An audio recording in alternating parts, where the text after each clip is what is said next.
Dear viewers, trend news চ্যানেলের পক্ষ থেকে আপনাদেরকে অভিনন্দন। এই মুহূর্তে ইএফটির একটা আপডেট নিয়ে উপস্থিত হয়েছি। দেখুন, ইএফটিতে আরও 84,000 শিক্ষকের এমপিও ছাড়ের নির্দেশ। আমরা জানি ইতোমধ্যে প্রথম এবং দ্বিতীয় ধাপে ইএফটির বেতন ছাড় হয়েছে, কিন্তু তৃতীয় ধাপে অনেক শিক্ষক অপেক্ষমান তালিকায় রয়েছে, তাদের কাজ চলমান রয়েছে এবং সেই ধাপেরই বেতন ছাড়ের নির্দেশ দেওয়া হয়েছে। তো ভিউয়ার্স, আমার চ্যানেলটি সাবস্ক্রাইব না করে থাকলে চ্যানেলটি সাবস্ক্রাইব করুন এবং বেল বাটন অল করে দিন, যাতে পরবর্তীতে যে কোনো ভিডিও আপনাদের কাছে খুব সহজেই পৌঁছে যায়। এমপিওভুক্ত শিক্ষক কর্মচারীদের আইওয়াজ ডাবল প্লাসের ইলেকট্রনিক ফান্ড ট্রান্সফার, বেতন ভাতা বা অবসর সুবিধার তৃতীয় ধাপের টাকা ছাড়ের নির্দেশ দিয়েছে আজকে মন্ত্রণালয়। দেখতে পাচ্ছেন 3 ফেব্রুয়ারির আপডেট এটি।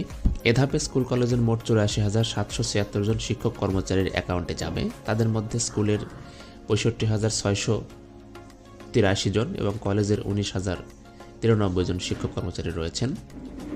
শিক্ষা মন্ত্রণালয়ের একাধিক কর্মকর্তা জানিয়েছেন, এ সংক্রান্ত চিঠি চিফ অ্যাকাউন্ট অ্যান্ড ফিন্যান্স অফিসারের কাছে পাঠানো হয়েছে। মন্ত্রণালয় জানিয়েছে, বেসরকারি শিক্ষা প্রতিষ্ঠানগুলো এমপিওভুক্ত শিক্ষক কর্মচারীদের 2024-এর ডিসেম্বর মাসের আংশিক তৃতীয় লটের বেতন ও ভাতার সরকারি অংশ বাবদ 214,64,799 টাকা বিভাজন অনুসারে ইএফটির মাধ্যমে পাঠানোর নির্দেশনা সরকারি মঞ্জুরি কমিশন করা হয়েছে।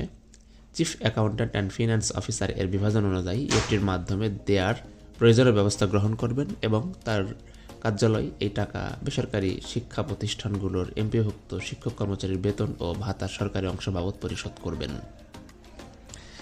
তো আপনারা জানেন যে এর আগে 2টি ধাপে বেতন দেওয়া হয়েছে, তবে একটি কথা বলে রাখা ভালো, আমি এর আগের ভিডিওতে সেটা বলেছি যে দ্বিতীয় এবং তৃতীয় ধাপে, অর্থাৎ দ্বিতীয় ধাপে 67,000 শিক্ষক কর্মচারী বেতন দেওয়া হয়েছে এবং তৃতীয় ধাপে যে 84,000 শিক্ষকের বেতন দেওয়া হচ্ছে। এই 67 আর 84 দুটো মিলে যেটা হয়, এই শিক্ষকদের কিন্তু তথ্য ভুল থেকে যাচ্ছে।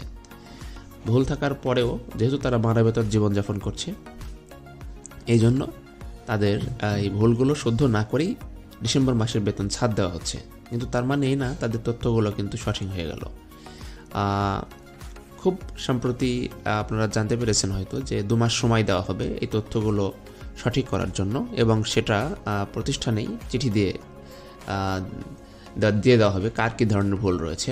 আপনারা জানেন যে মূলত এমপিও শিটের তথ্য, ন্যাশনাল আইডি কার্ডের তথ্য এবং সার্টিফিকেটের যে তথ্যগুলো, এগুলো গরমিলের কারণে অনেক শিক্ষকের বেতন বন্ধ হয়ে আছে।